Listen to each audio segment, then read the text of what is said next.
Right, hello, this is the Nitpick Podcast, and we're here playing Omori. This is kind of our test recording. Our episode 0, if you will. Yeah. I'm Exdeath, and I'm joined by Mechanate.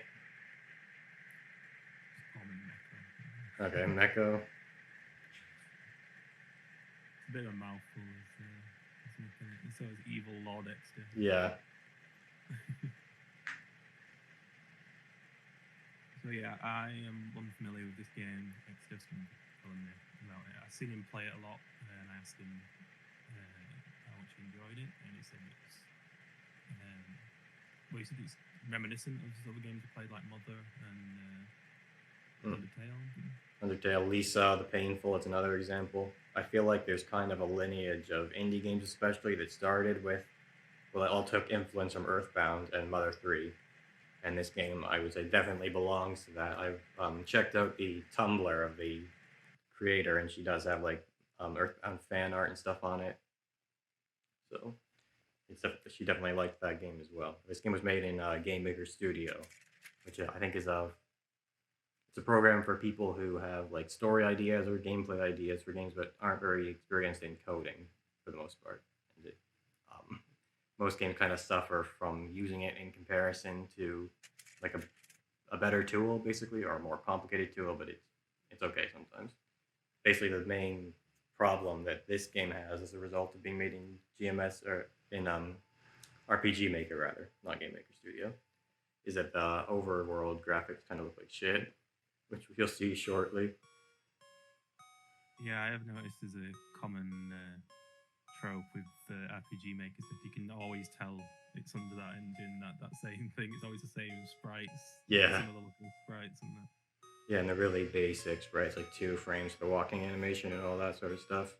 There are like actual illustrations in this game that look fine, I would say, but the overall graphics that we're looking at here aren't that great. I saw that just at the start then with the menu screen. animation. So yeah, we're playing as a character named Omori, who seems to be really depressed. He's just in this blank white space for now. I can already feel myself relating. Yeah.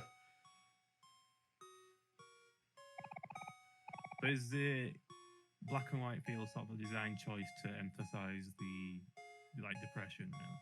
Kind of, yeah. So it's just this particular area, this white space, as it's called, and it kind of represents like Omori's self-perception, I guess you could say.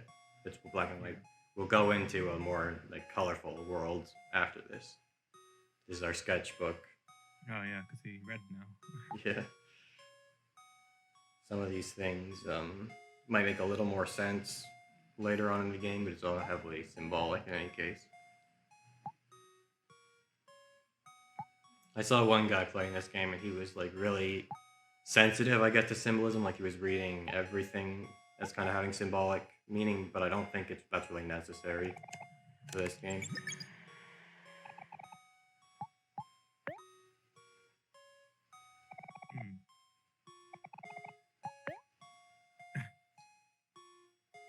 Yeah, it's definitely giving off some gloomy feels already. Yeah. That's pretty cool. That looks like my diary. Same, yeah.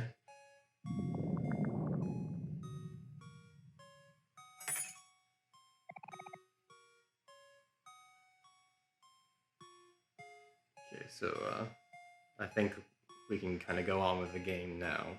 Something should have fallen somewhere.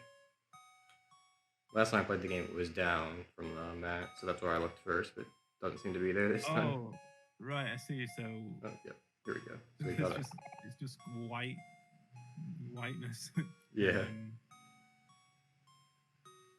Well, before this was a game, it was actually like a webcomic online, and all that the webcomic really comprised was like Omori sitting in this white space, being really depressed.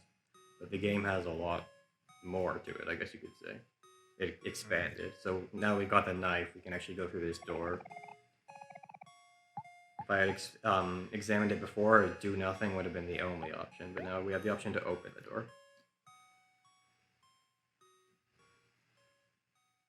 Oh, how would you have known that though? Is there some sort of clue Not really, no. I don't know. I guess kind of walked around and looked at everything until I eventually figured it out. And when I So played it's the game, it is a case of just like tapping the action button until something happens. kinda, yeah. I think I kind of just knew that once I got the knife, it would change things. But yeah, I guess it's not the most like well explained. So I see. Is this meant to be like represent that other people's lives are a bit more colourful than his? Um, I guess you could think of it that way. I think it'll make more sense as we go on in the game. I would describe this part as more like a dream of what Omori wants in his life, basically.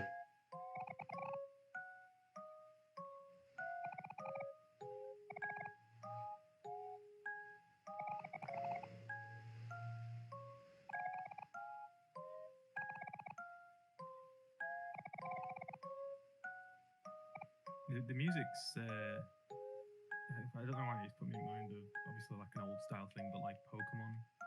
Yeah, that's definitely an influence too. And in fact, if you examine this TV, it says there's a movie on TV, four boys are walking on railroad tracks, which is kind of a reference to Pokemon Red and Blue, which is referencing Stand By Me, because it says basically the same thing if you examine the TV in your mom's house at the very start of Pokemon.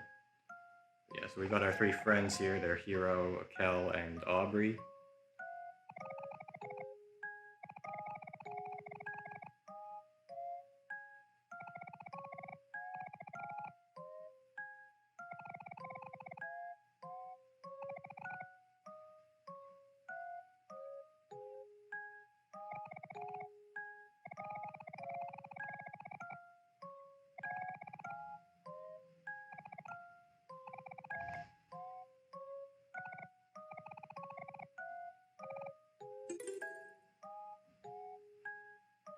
So it's in here. Watermelons are like treasure chests in this game. I don't really know why.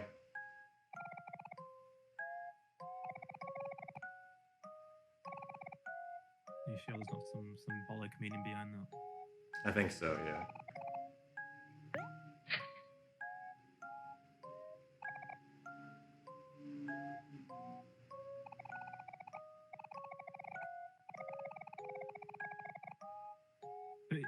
But just to get it straight, it is an RPG, or is it? Yeah, it is. I know it said it wasn't done in RPG Maker, but I didn't know if it was like. Yeah. There are some games that people make in RPG Maker that aren't really RPGs. Like there's one that's comparable to this one, I'd say. It's called Rakuen, I think. And you like it has RPG menus and stuff in it, but you actually just walk around and solve puzzles and stuff. There's no RPG style combat or anything like that. But this game does have a battle system and everything. I'm guessing it's very much like the other RPG Maker battle systems, where it's just pretty much just very what's the word? Basic turn based. Kinda, yeah. It does have some unique mechanics though. It has like an emotion system where certain emotions are better against others. Basically, it's kind of fun. I mostly enjoyed the combat system, but I am a sucker for RPG mechanics and stuff.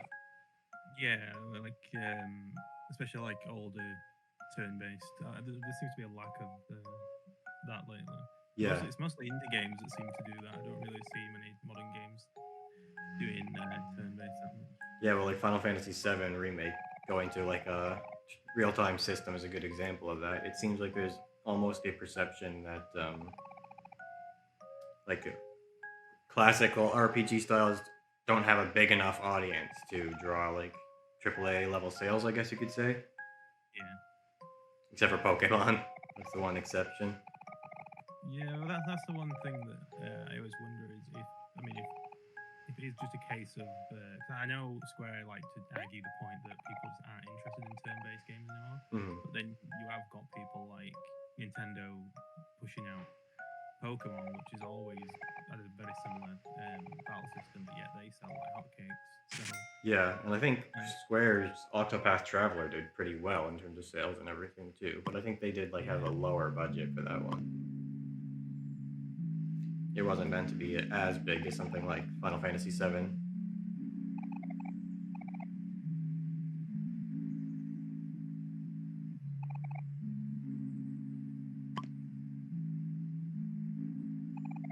it is like with the appeal of this type of thing, then do you think it's like more that it's got a nostalgic feel to it? I mean, do you think like older gamers, if you would, who would find this more appealing than newer, Zoomer gamers, if you will? I don't know.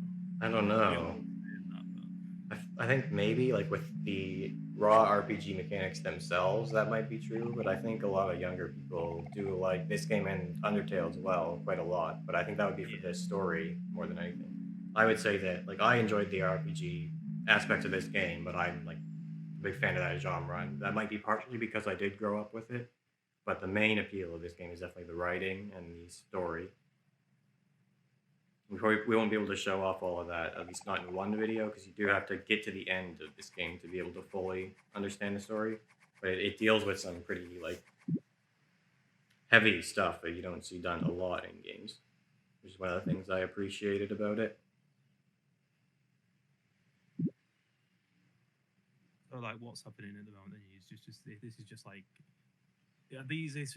I mean, I was paying attention, but I'm trying to sort of gather. These is friends, or has he just met them? Or... Yeah, there's friends. And these are the people that you were writing about in the diary, aren't they? Yeah. So there's Aubrey, there's Kel, and there's Hero. Kel and Hero are brothers. Aubrey's kind of like a strong-willed, hothead type of character. Kel's the really like fun, excitable one, and Hero's the he's a little bit older. He's kind of like the nurturing one of the group. He's the healer in the game, in the RPG stuff.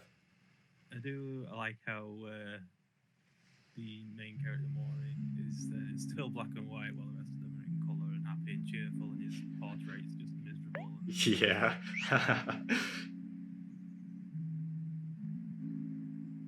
I think things like that. I like things like that. They always it already tells the story with such little effort, really. Yeah, that's what it's important to use every aspect of your work to try and tell the story in different ways. So there's like video games, they should try to integrate the gameplay and the storytelling in some way so that they complement each other. And this game does do that in a few ways. Like we couldn't go up that ladder because we're afraid of heights, and we can't go into this area because we're afraid of spiders. But over the course of the game, like Omori overcomes those fears, and so you unlock more of the game world, like in conjunction with your character's personal growth, I guess you could say. Yeah, so, that's pretty cool. Actually. Yeah, that's kind of an example of that like story and gameplay integration. I also, I suppose it helps with any sort of linear feeling to it. Is that there's a reason to go back to previous areas, and yeah. It eliminates any of that sort of linear feeling of just keep walking forward that you see in a lot of games these days.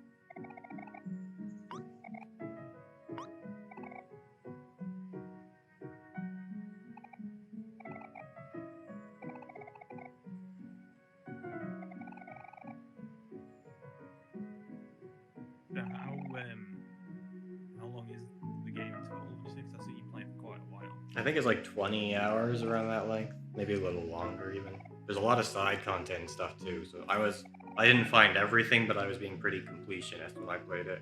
So you can get through the story faster if you wanted to. There's a lot of it similar where it's just you've got to get over fears and stuff to unlock certain areas, achieve certain. Yeah, well the story does go a lot of places, so I don't want to like spoil anything. So I think I would recommend that people play this at home.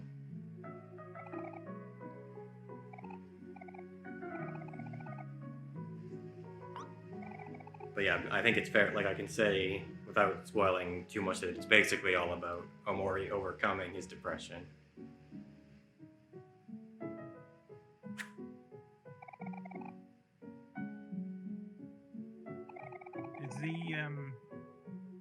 did you say like with the creator of the game is this something from personal experience and basing it on? Sorry, could you repeat that? The creator of the game is it something that they're based on personal experiences? Kind of. So the original like comic where it was just him in white space being depressed, the creator said that was like she used that to get through a tough time in her life. But there's a lot of the stuff that's in this final game I don't think is autobiographical because it's pretty crazy. Yeah, I mean, yeah, I wouldn't think the whole. I mean, it's sometimes to understand depression, you'd have to have an idea. Mhm. To an extent, I suppose it's not just about being sad and it's interesting to see. I mean, straight away, as I said, I do appreciate the fact that they meant his character. I mean, I don't know if he's just a unique one that's black and white, but just seeing things like at the start when you were in the room and everything was bare and empty and all he had was his cat and just pretty much nothing else. Yeah. The colourless, bland kind of look to it was really a really good way of sort of straight away telling me, who hasn't played the game before, that this guy's depressed, moody. It kind of creeps me out a little bit, if anything. Oh yeah. Well, just you wait. All right, so we've met our friends Basil and Mari. Mari is actually Omori's sister, and she's dating Hiro. And Basil kind of looks like a girl, but he's a boy. He's got a bit of a trap thing going on, I guess you could say.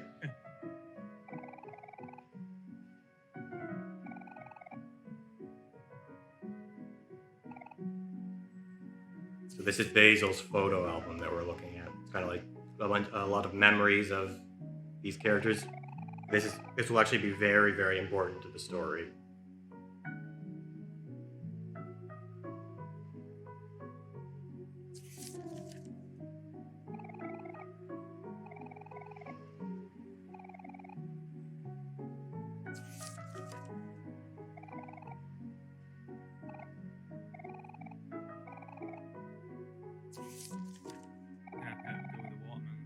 Yeah.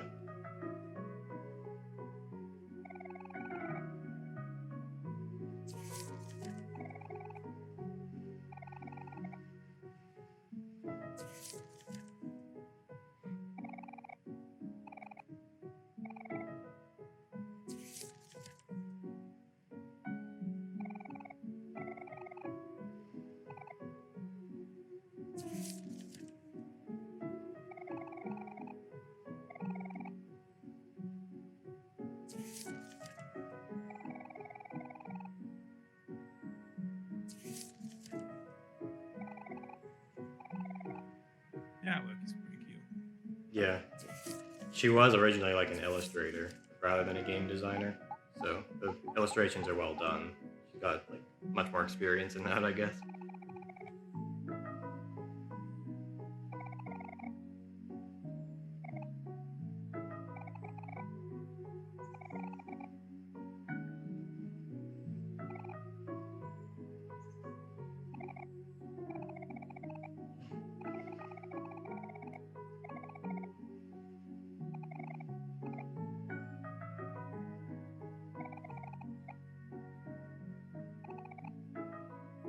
You know what? I think this game needs remade by Square Enix. Yeah, with Nomura directing it. Yeah, it just implement some, time travel mechanic. Yeah, that would be really great. I hope they do that. HomoCat, if you're listening to this, try to get some kind of deal going with Square Enix.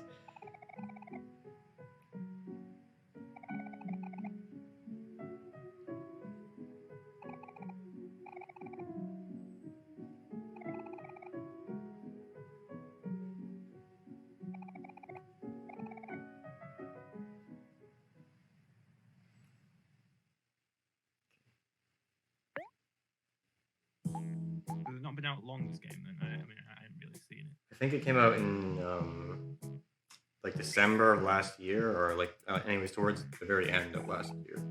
But it was in production for years. I think it had a Kickstarter that came out in like 2014 or something. Okay, yeah. So here's my end game file, and it's 21 hours in. So that answers your question about how long it is. But there's I think it's kind of spoiled something because the character's in colour there. yeah. Well, that's not really a spoiler for very much further. We'll see that character pretty soon.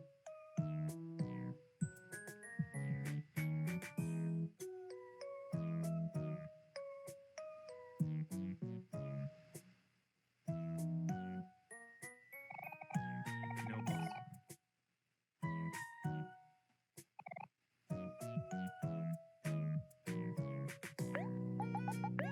What the hell is that huge thing? I'm actually going to turn the audio down a little bit more.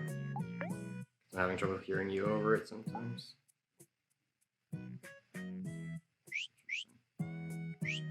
Yeah, these are all. This is the playground, and these are some of the like acquaintances, I guess you could say, of Omori and his friends. So not everybody's human, then they're just weird animals. Yeah, some of them look really weird. It's already starting to look like a Pokemon right Yeah. Yeah, Pokemon was definitely another source of influence. You can already hear the Nintendo lawsuit coming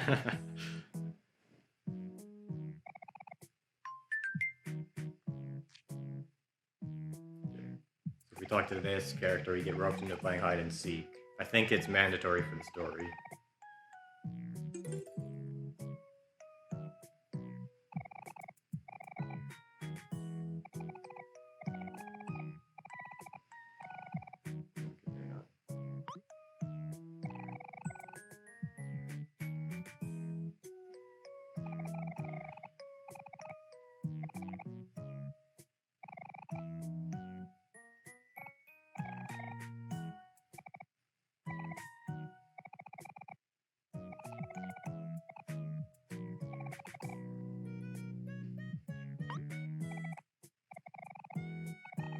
I think what fascinates me about RPG Maker is, as you said, it's made for people who don't have a lot of experience in coding. Yeah. But yeah, it proves that as long as you've got an idea and good writing skills, that you can actually make something. I mean, you know, it makes me wonder how many other people are out there that have got such good ideas for games, but just think that all you need is coding to be able to actually make it when you could just use something like this. Yeah, I mean, it is very daunting to make a full project. Like, even using RPG Maker, this took years for the team to do. Oh yeah, I mean, I've given it a shot myself, and I think I got as far as just making an animation of a character walking up the top of the screen. Yeah, I dabbled in Unity for a little while. I was trying to make a point-and-click adventure game, and I didn't get too far along in it either. Yeah, animation, that's one thing that takes forever. That's very, very intensive. And I was having trouble figuring out how to code well enough to get the game to actually like work properly. Like I had like a build, but it was really fragile. If you try to click on two things at once, it would basically just fuck up the whole game. Yeah, I mean, I agree. I don't know as many good games that were made in RPG Maker just because I haven't played those myself, but there's this one's really good. There's Rakuen, which I thought was fun. There's I think Yumi Nikki might have been made in RPG Maker as well. I'm not sure, but it probably could have been. I might get this wrong. Is it To the Moon or something? Oh yeah, I think that's right. I think that was made in RPG Maker as well. Yeah, I'm pretty sure that one was, because I remember people also saying a similar thing, where it's really good game considering. Yeah, people like the story a lot in that one. I actually haven't tried that one myself, but I do have it. Yeah, I've got it. I got it a while ago, but a lot of people just say it's sad and makes you cry, so I'm put it off. Yeah, lots of people say about this one too. This is considered to be a very, very sad game.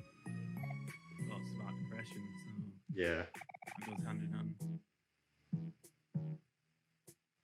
Yeah, whereas To the Moon is about terminal illness, I think. People have such uplifting stories.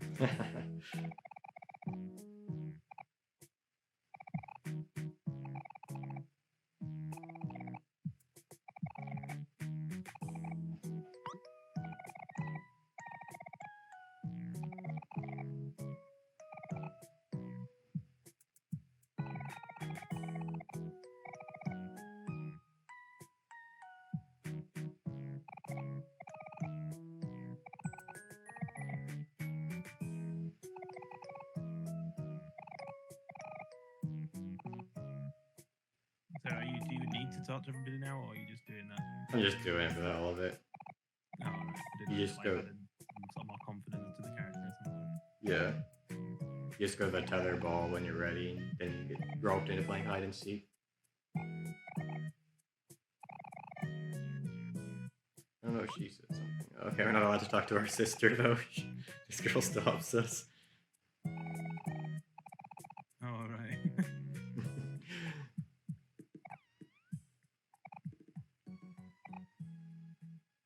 Yeah, this part reminds me of Zelda Wind Waker actually, where there's a side quest really early on in the game where you have to play hide and seek with a bunch of kids.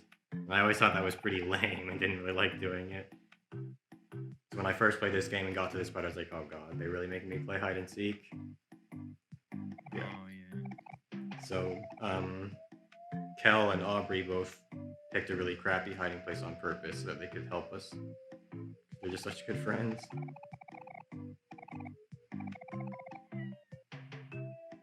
This actually took me a really long time at first, when I first played it. Find the big guy. No, just to find everybody.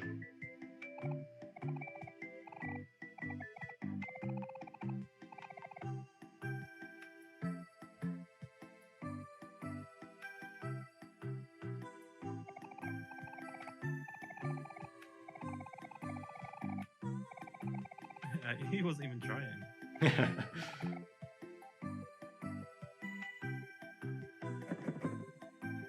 I think there's one in here, yeah.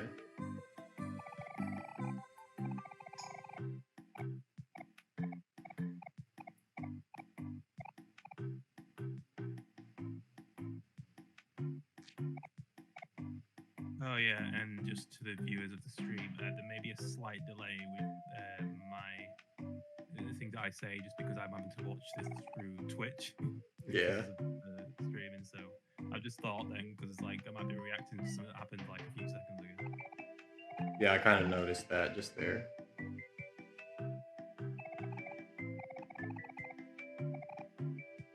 It's not too bad. I mean, I can hear that I'm not too far behind on the screen. So.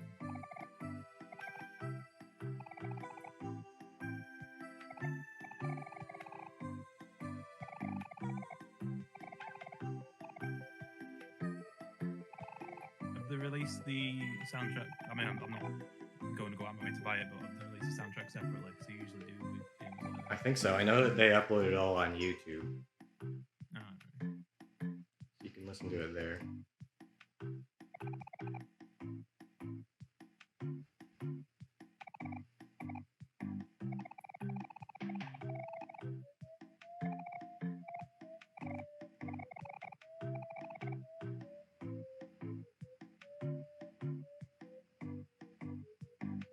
So, I mean, just to cut ahead a little bit, is there anything really of this game that you didn't like, or are we bordering onto like spoiler territory? I think there's only things. My main criticisms would just be things that are kind of lackluster, I guess. Like there are some puzzles in the overworld and stuff that are just kind of meh, I would say. And then there's just the graphics kind of being crappy. But for the most part, like I really did love the story of this game, I would say. And that's Sorry. that's sort of the main thing that the whole game is built around is the story. Yeah, I mean, as far as it goes with the graphics, that's never been a thing for me. I'm never like a graphics whore that has to be, it has to be looking stunning in 4K. As long as it delivers what it's supposed to do and gives a feel what it's aiming for. Yeah. Yeah, I mean, if you do need the most cutting-edge graphics at all times, then Omori is definitely not the game for you. Yeah, I mean, I'll wait for the 4K remaster. Yeah.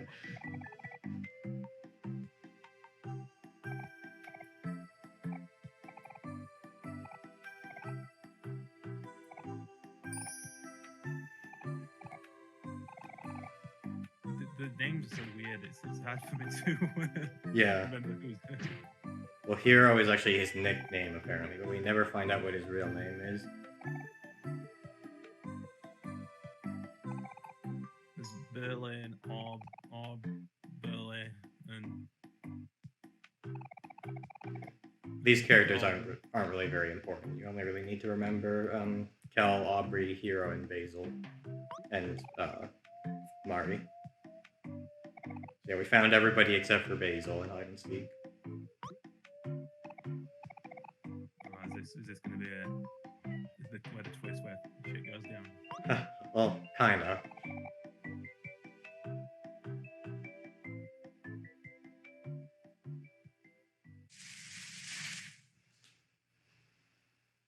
Oh dear.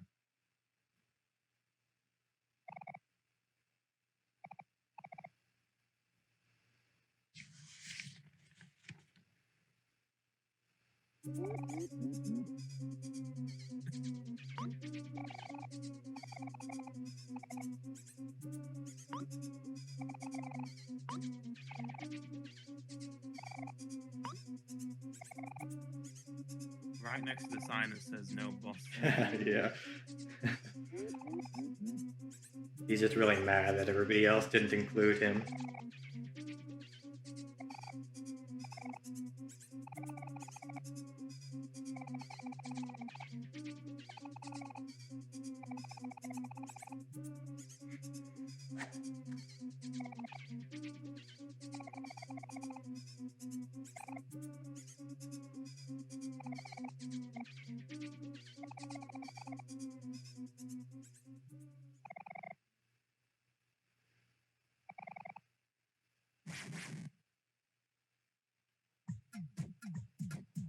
So yeah, now we're getting into our first fight.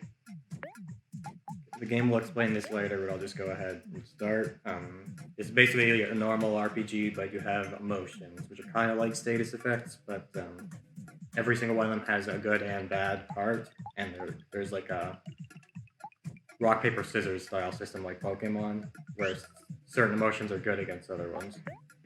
So when I played the game, I found the best strategy overall was to make your characters happy and make the enemy angry, because happy is good against angry. So Aubrey has the ability to make people happy, and Cal has the ability to piss people off. So I'm gonna make Boss angry, and I'm gonna make Omori happy.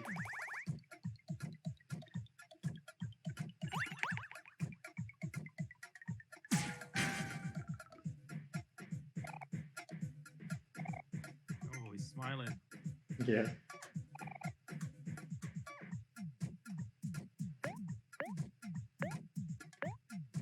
Yeah, it's nice to make him happy because he doesn't get to experience that very often. Yeah, Hero has our healing spells. Yeah,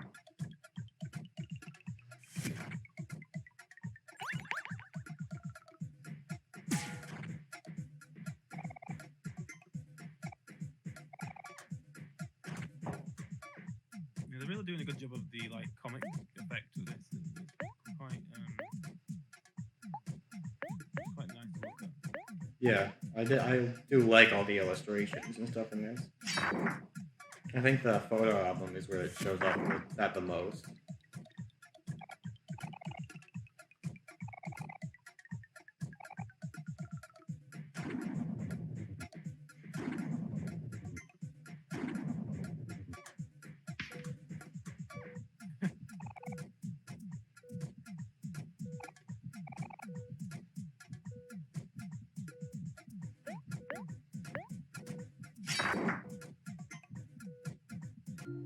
I like how Toast still has the bow in it. Yeah.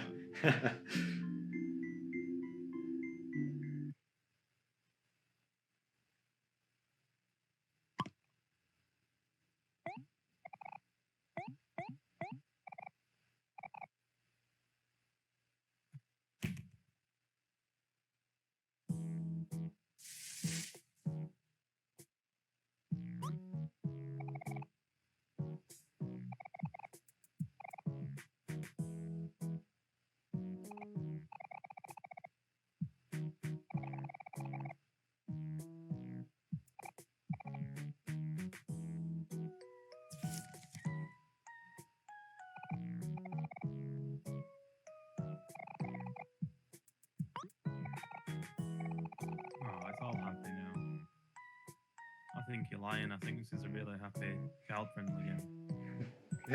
Let's just wait and see.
Is the save point always a picnic basket? Yeah.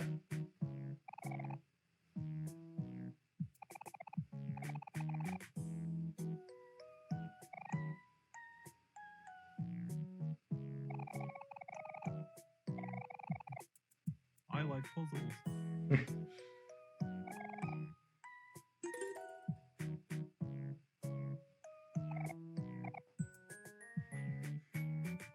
I've just noticed tags that you put on this as English, RPG, and horror. I don't know if you actually put those tags there, but No, it just auto-generated those. so yeah, me saying it looks all happy is probably going to backfire on me.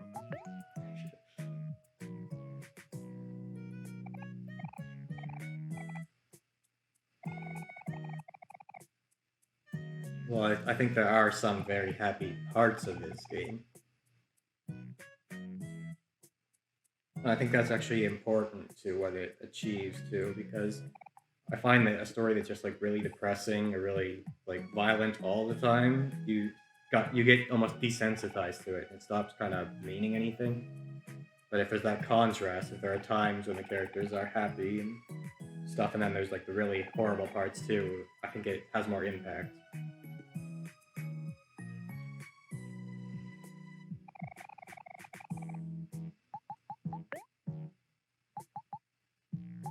This guy in the mailbox is the like vendor of the game. I'll just buy the basic healing item.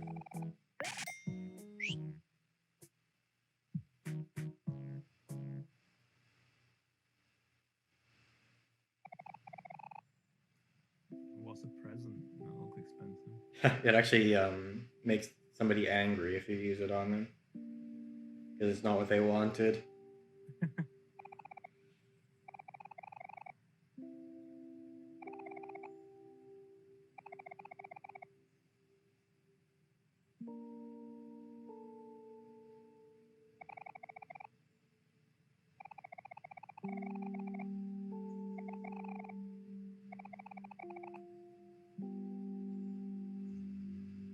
I'm guessing she's a flower nerd. Yeah.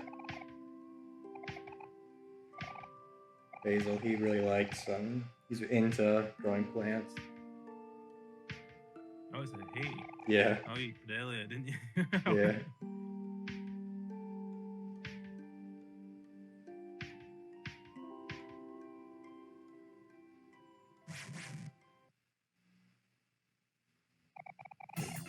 So this is like a combat tutorial, basically. Hero is going to tell us about the mechanics.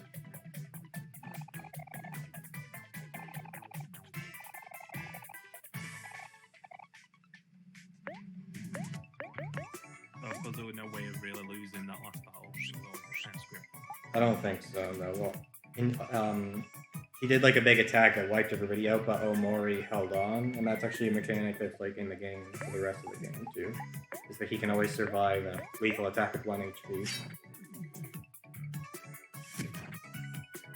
that like metaphorical, like how stretch works? I'm not sure, to be honest.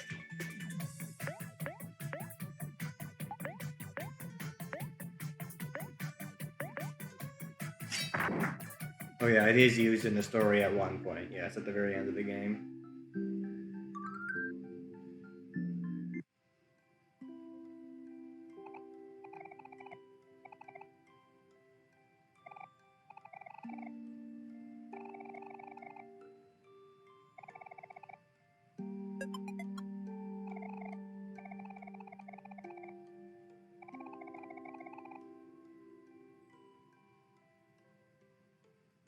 Gotta catch them all.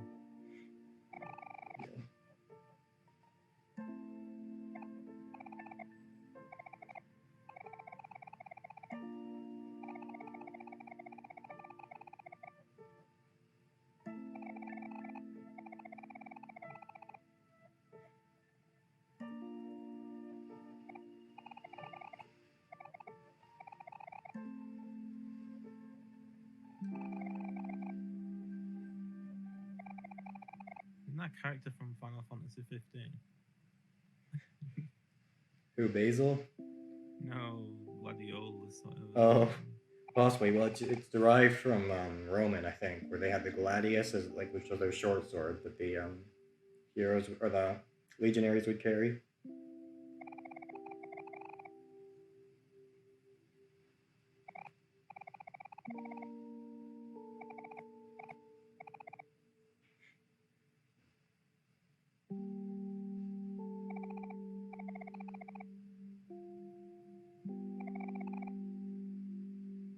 I think in Final Fantasy they really like to like, just use a lot of Roman and Latin for no real reason. So I've noticed it's usually Nomura that likes to have double meanings for all of his names. Yeah, I think it's weirdest with the titling, like Final Fantasy Dissidia Duodecim or whatever, which is like I think that's Latin or something for 12, basically. Yeah, it says 0 and 2. Yeah. Which still don't make much sense, but I don't think any title that Nomura gives any game. Yeah, no. The Kingdom Hearts naming convention is just kind of hilarious into itself.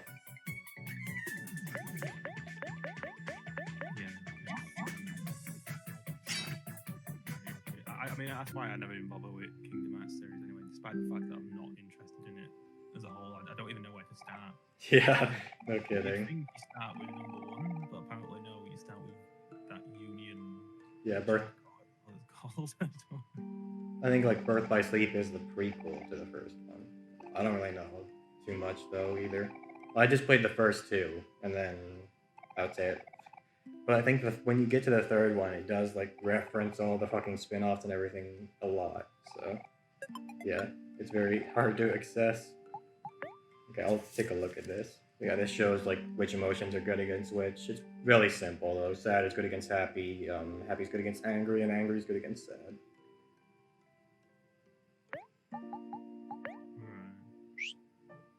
I turn on the audio again because I keep worrying the game's gonna be too loud.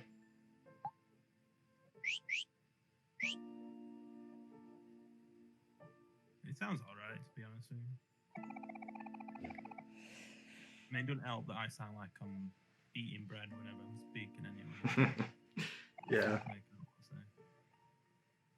Yeah, I don't really have a voice for radio myself.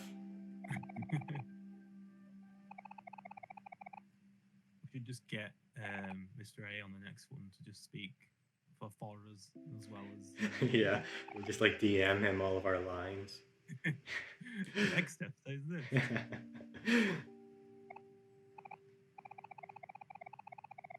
Yeah, if I'm not talking much, it's genuinely just because I'm paying attention to the game, just so I can have an idea of what's going on. Yeah. I mean, I could just rant on about every other RPG that'd be irrelevant to this. But... Yeah, I think it's important with this game because you do want, like the viewers, I guess, to be able to pay attention to the story. So I don't want to talk over the in-game dialogue that much. I don't want to voice act it because that would be not very good. I was gonna say, you could always go for that.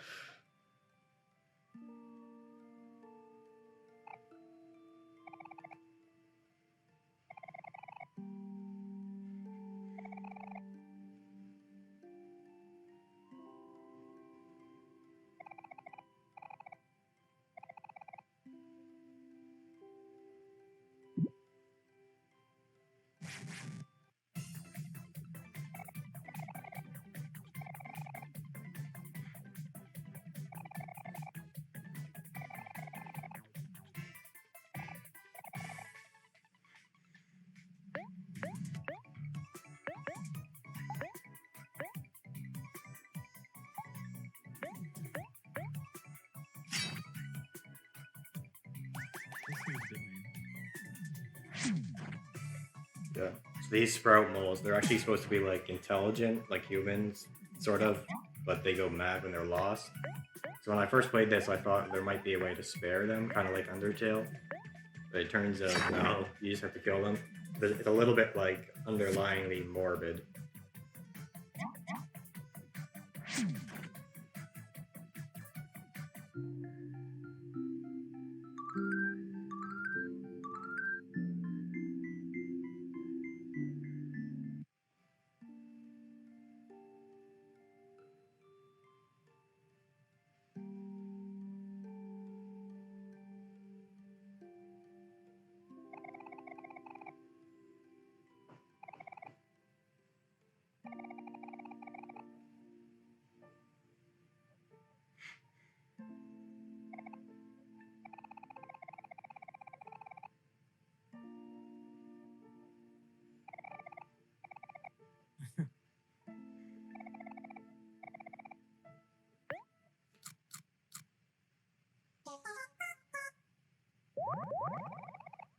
Yeah, that heals you like going to an inn.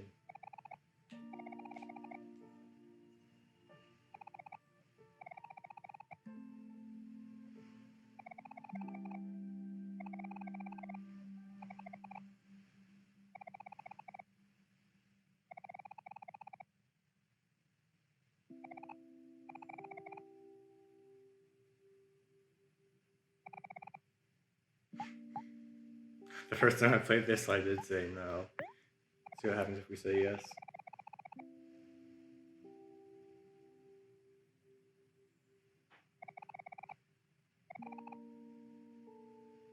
Do your choices actually make a difference now on this one? There are a couple different story branches, yes.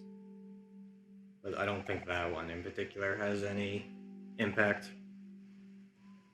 You may remember that. Yeah, Mario will remember that.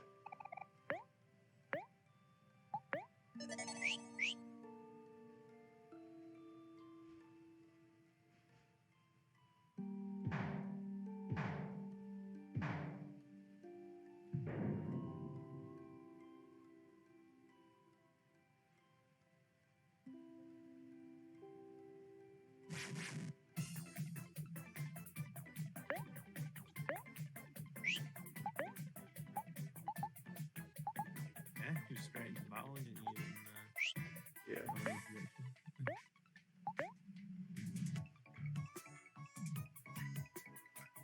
I think at this point in the game, it makes the most sense to use sad. No, never mind.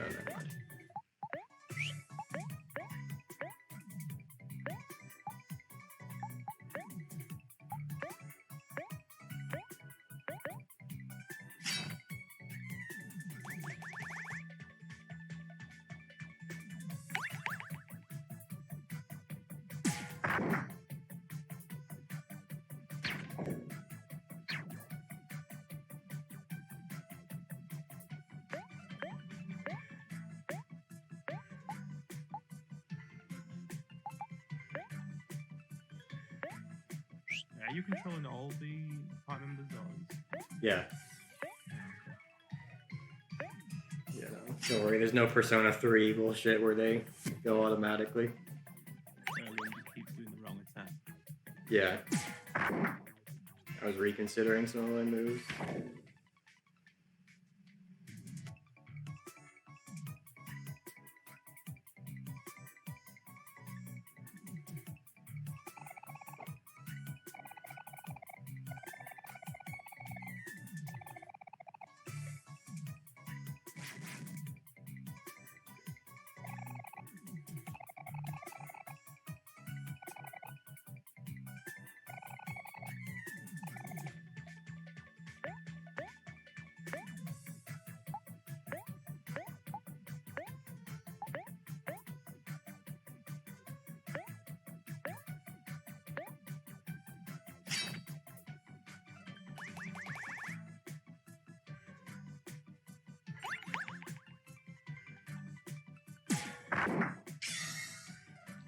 Yes, we also have this follow up attack type of mechanic where we can get secondary effects on our attacks, basically.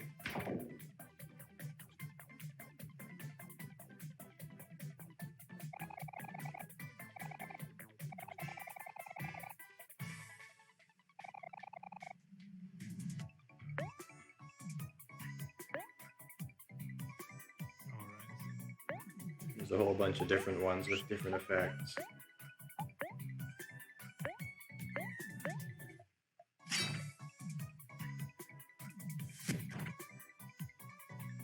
I was thinking of using this one. If you have Aubrey look at Hero, it makes her happy.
Cool.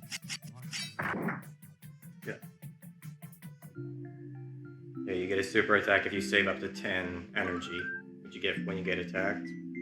So it's kind of like a balancing act between using the smaller actions that might help you a little bit and saving up for that really big one. I think between that mechanic and the happiness mechanic, it's enough like change from the usual to make the RPG combat fun.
So I've just had a quick look at this game on the wiki.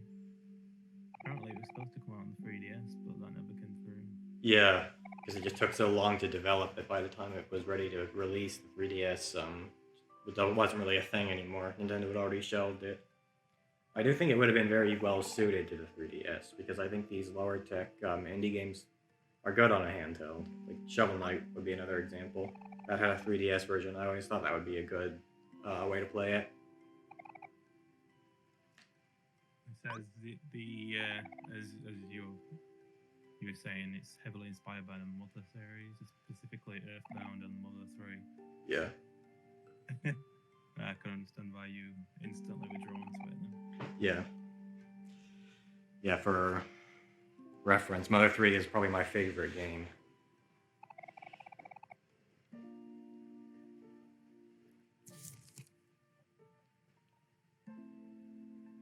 Is Mother 3 the one I'm thinking of as well, where you can name something really stupid and later on? Oh, I think that's Earthbound. You can name your favorite food. Oh, yeah, that's So people will put, like, cock as their favorite food. Yeah. Yeah, they got like a whiff of cock or something. Yeah. Yeah, that's Earthbound. Although, actually, you can name your favorite food in Mother 3 as well.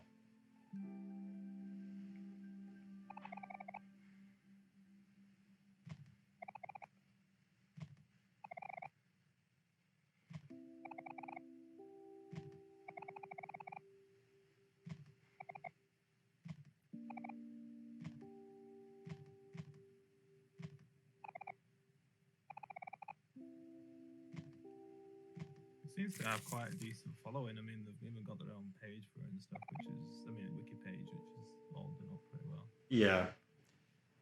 Yeah, I don't know that it has like a ton of reviews, but it does seem to have gotten like very positive reception. Like I know it's got like 98% positive or whatever on Steam. Yeah. Well, it says that they're also thinking of releasing. Well, they are releasing it for PS4, Xbox One, and Switch as well. So that Oh yeah. probably help with getting it noticed. Yeah, Switch would be a nice platform for it too, because you could play this on the handheld mode of the Switch, and it would be nice.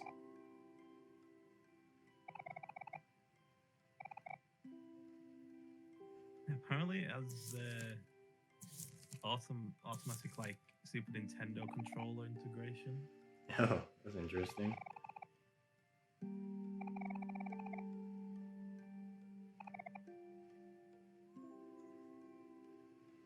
I guess that'd give it The retro sort of feeling. the real retro feel to it.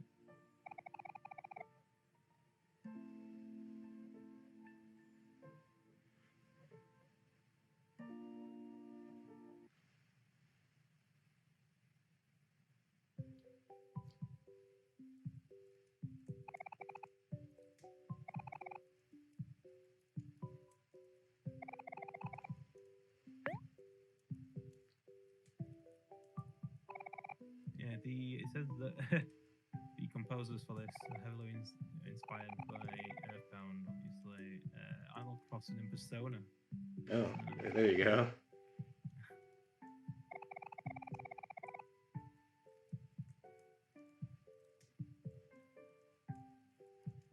Yeah, actually, I was listening to Spotify the other day, and I came across just by like the algorithm this album. I can't remember who it was by. I think it was Brian Eno and some others. It's like purely instrumental, and for some reason, the I guess just like the feeling of it really reminded me of this game. Maybe and I can't remember the title, but I'll like put it in the description or in the comments or something if we put this on YouTube.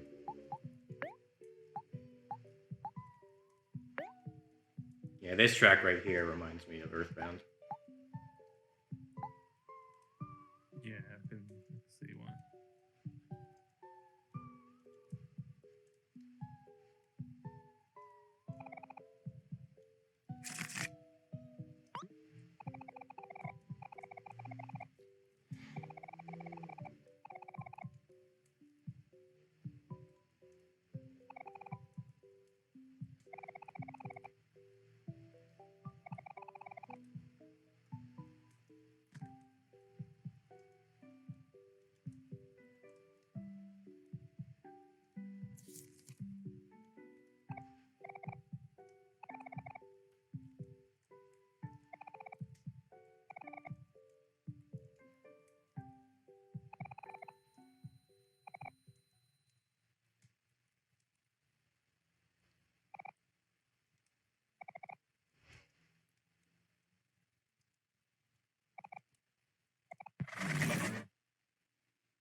All right, 1 second.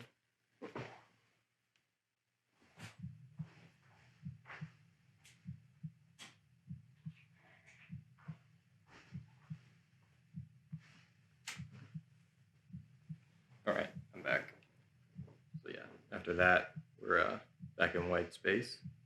Yeah, I'm gonna say that looked pretty grim, and then all of a sudden, cut back to your bedroom, whatever the hell it is. Yeah, and there used to be a door here, but it's no longer there.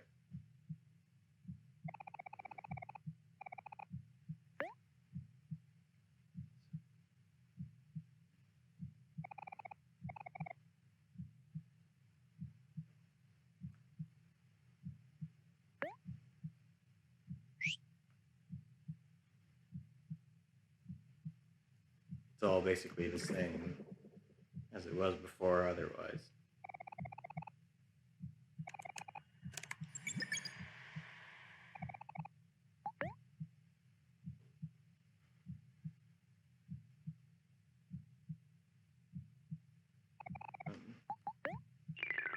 But since the door is gone, you can't get back outside that way.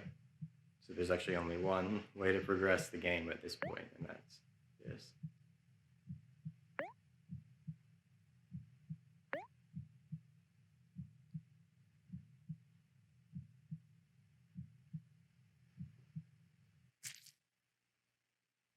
Okay, so that just got very morbid. Yeah.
Okay, so that was very grim. I mean, I don't know if you want to leave it there for now, and then. Okay, yeah, I wanted to make sure we at least got to that part before we stopped, but yeah. This is the naming screen. I can show this off, I guess. There's a filter in this game. So it won't let you name yourself some certain things. You also can't name yourself after any of the other characters. And also...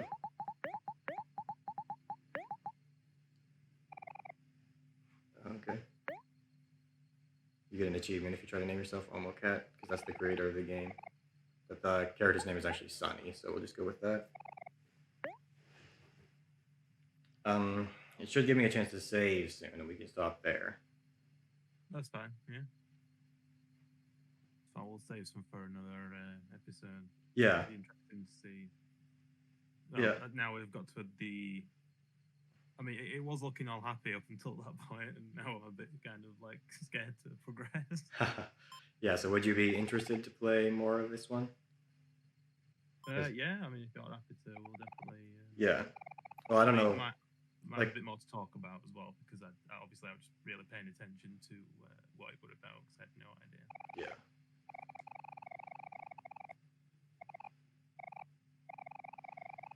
Okay, so you still playing the same character now?